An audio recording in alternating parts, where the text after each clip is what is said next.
Thank you, my friends.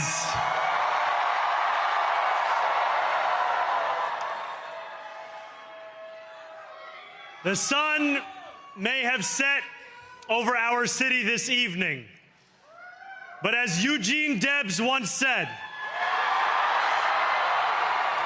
I can see the dawn of a better day for humanity. For as long as we can remember, the working people of New York have been told by the wealthy and the well-connected that power does not belong in their hands. Fingers bruised from lifting boxes on the warehouse floor, palms calloused from delivery bike handlebars, knuckles scarred with kitchen burns. These are not hands that have been allowed to hold power. And yet, over the last 12 months, you have dared to reach for something greater. Tonight, against all odds, we have grasped it. The future is in our hands. My friends, we have toppled a political dynasty.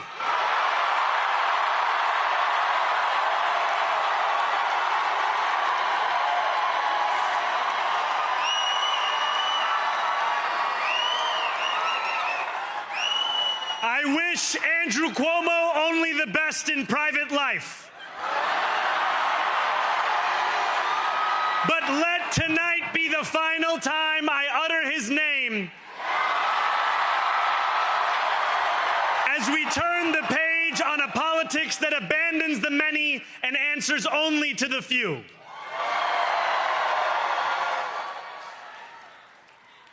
New York, tonight you have delivered a mandate for change, a mandate for a new kind of politics, a mandate for a city we can afford, and a mandate for a government that delivers exactly that. On January 1st, I will be sworn in as the mayor of New York City.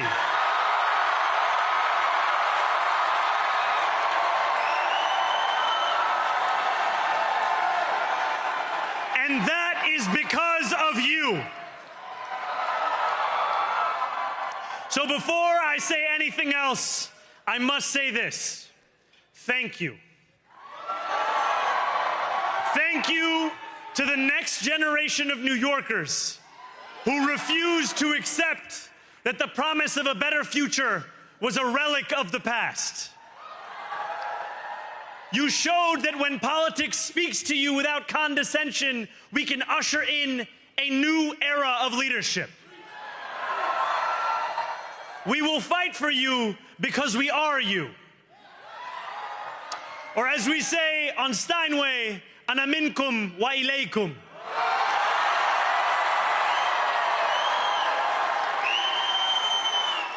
Thank you to those so often forgotten by the politics of our city who made this movement their own.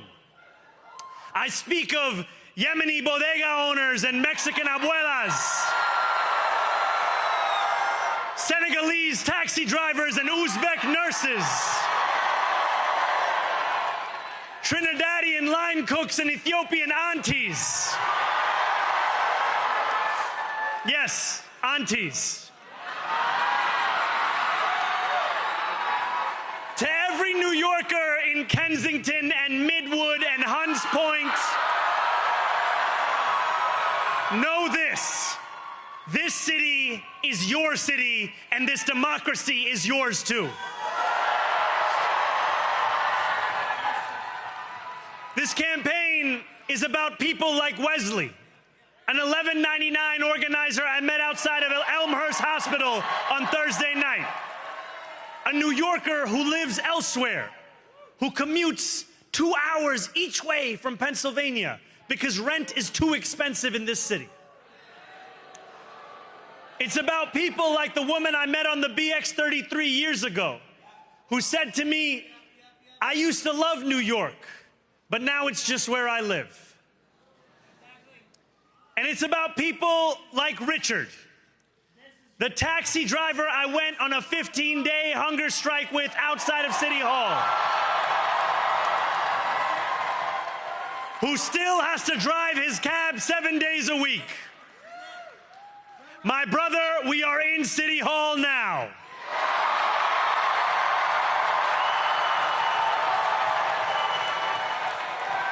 This victory is for all of them, and it's for all of you. The more than 100,000 volunteers who built this campaign into an unstoppable force. Because of you, we will make this city one that working people can love and live in again. With every door knocked, every petition signature earned, and every hard-earned conversation, you eroded the cynicism that has come to define our politics. Now, I know that I have asked for much from you over this last year. Time and again, you have answered my calls. But I have one final request. New York City, breathe this moment in. We have held our breath for longer than we know. We have held it in anticipation of defeat. Held it because the air has been knocked out of our lungs too many times to count. Held it because we cannot afford to exhale. Thanks to all of those who sacrificed so much, we are breathing in the air of a city that has been reborn.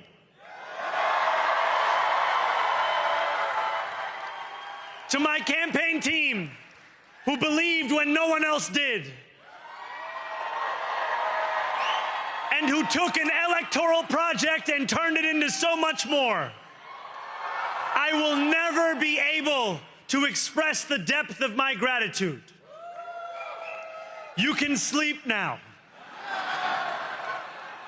To my parents, Mama and Baba, you have made me into the man I am today. I am so proud to be your son. And to my incredible wife, Rama,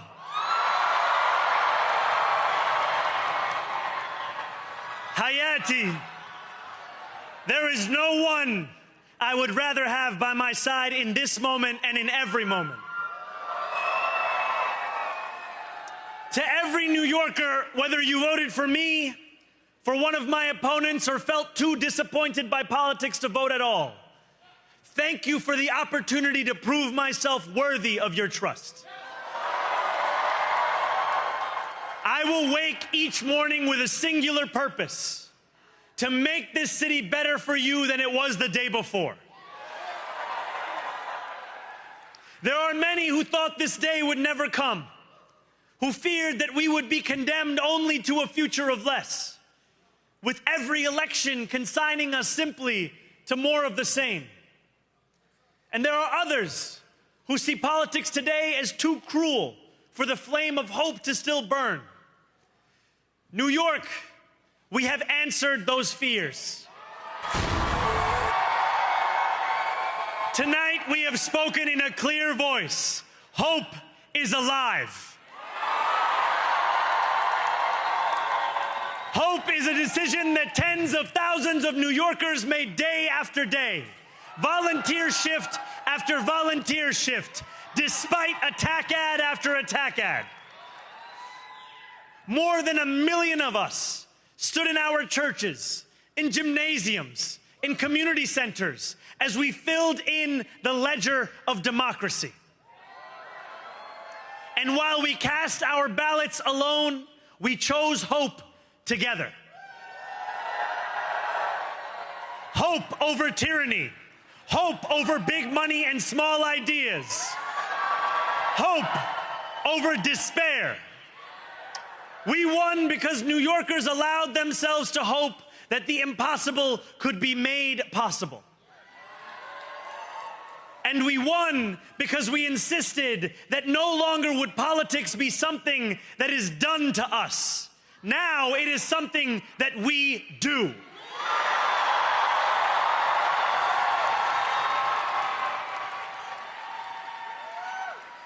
Standing before you, I think of the words of Jawaharlal Nehru.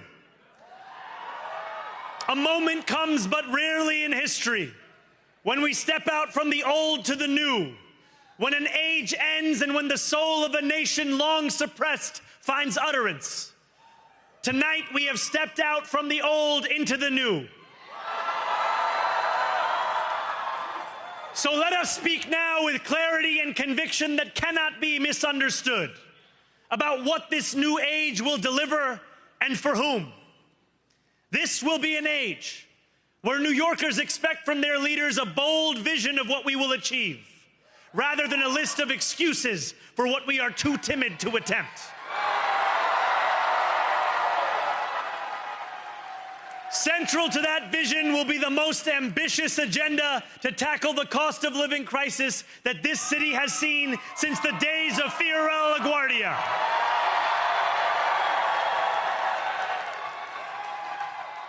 An agenda that will freeze the rents for more than 2 million rent-stabilized tenants. Make buses fast and free. And deliver universal child care across our city. Years from now, may our only regret be that this day took so long to come.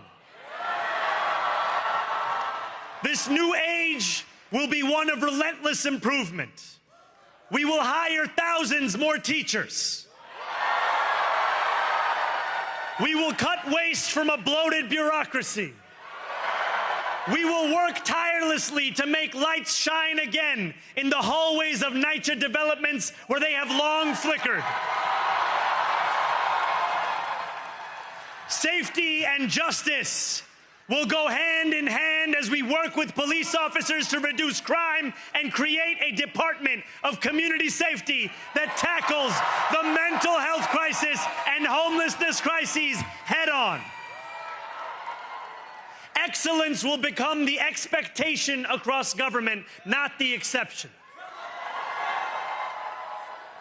In this new age we make for ourselves, we will refuse to allow those who traffic in division and hate to pit us against one another.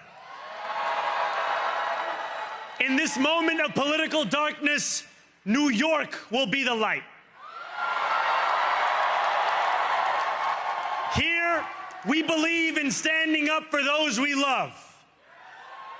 Whether you are an immigrant, a member of the trans community, one of the many black women that Donald Trump has fired from a federal job, a single mom still waiting for the cost of groceries to go down,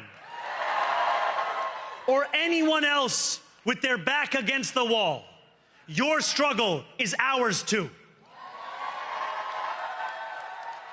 And we will build a city hall that stands steadfast alongside Jewish New Yorkers and does not waver in the fight against the scourge of anti-Semitism.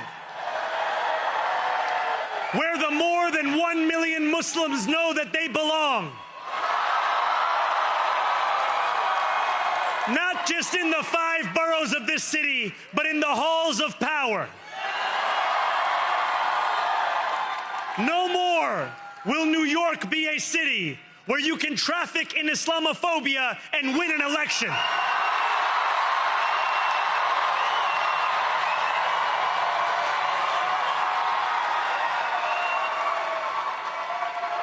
This new age will be defined by a competence and a compassion that have too long been placed at odds with one another. We will prove that there is no problem too large for government to solve and no concern too small for it to care about. For years, those in City Hall have only helped those who can help them. But on January 1st, we will usher in a city government that helps everyone. Now, I know that many have heard our message only through the prism of misinformation. Tens of millions of dollars have been spent to redefine reality and to convince our neighbors that this new age is something that should frighten them. As has so often occurred, the billionaire class has sought to convince those making $30 an hour that their enemies are those earning $20 an hour. They want the people to fight amongst ourselves so that we remain distracted from the work of remaking a long broken system. We refuse to let them dictate the rules of the game anymore. They can play by the same rules as the rest of us. Together, we will usher in a generation of change. And if we embrace this brave new course, rather than fleeing from it, we can respond to oligarchy and authoritarianism with the strength it fears, not the appeasement it craves. After all, if anyone can show a nation betrayed by Donald Trump how to defeat him, it is the city that gave rise to him.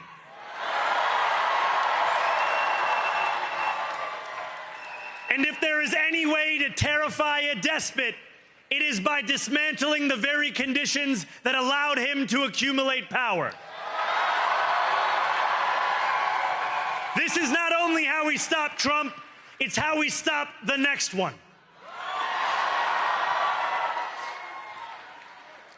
So, Donald Trump, since I know you're watching, I have 4 words for you. Turn the volume up.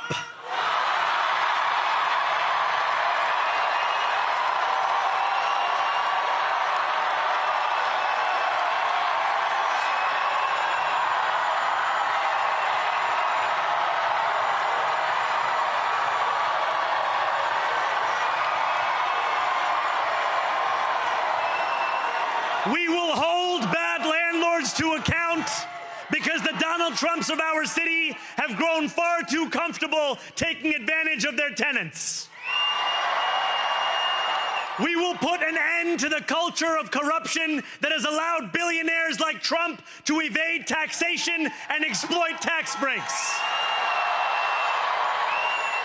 We will stand alongside unions and expand labor protections because we know, just as Donald Trump does, that when working people have ironclad rights, the bosses who seek to extort them become very small indeed.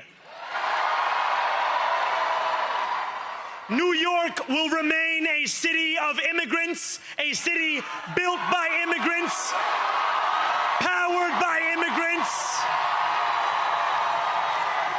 and as of tonight, led by an immigrant.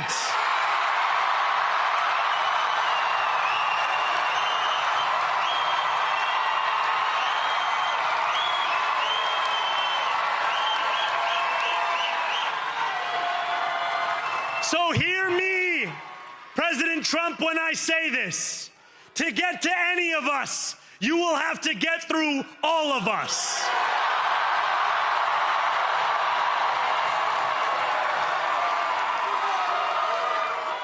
When we enter City Hall in 58 days, expectations will be high. We will meet them. A great New Yorker once said that while you campaign in poetry, you govern in prose. If that must be true, let the prose we write still rhyme, and let us build a shining city for all. And we must chart a new path, as bold as the one we have already traveled. After all, the conventional wisdom would tell you that I am far from the perfect candidate. I am young, despite my best efforts to grow older. I am Muslim. I am a democratic socialist. And most damning of all, I refuse to apologize for any of this. And yet, if tonight teaches us anything, it is that convention has held us back. We have bowed at the altar of caution, and we have paid a mighty price. Too many working people cannot recognize themselves in our party. And too many among us have turned to the right for answers to why they've been left behind. We will leave mediocrity in our past. No longer will we have to open a history book for proof that Democrats can dare to be great. Our greatness will be anything but abstract. It will be felt by every rent-stabilized tenant who wakes up on the first of every month, knowing the amount they're going to pay hasn't soared since the month before. It will be felt by each grandparent who can afford to stay in the home they have worked for, and whose grandchildren live nearby because the cost of childcare didn't send them to Long Island. It will be felt by the single mother who is safe on her commute and whose bus runs fast enough that she doesn't have to rush school drop-off to make it to work on time. And it will be felt when New Yorkers open their newspapers in the morning and read headlines of success, not scandal. Most of all, it will be felt by each New Yorker when the city they love finally loves them back. Together, New York, we're going to freeze the... Together, New York, we're going to make buses fast and... Together, New York, we're going to deliver universal... Let the words we've spoken together, the dreams we've dreamt together, become the agenda we deliver together.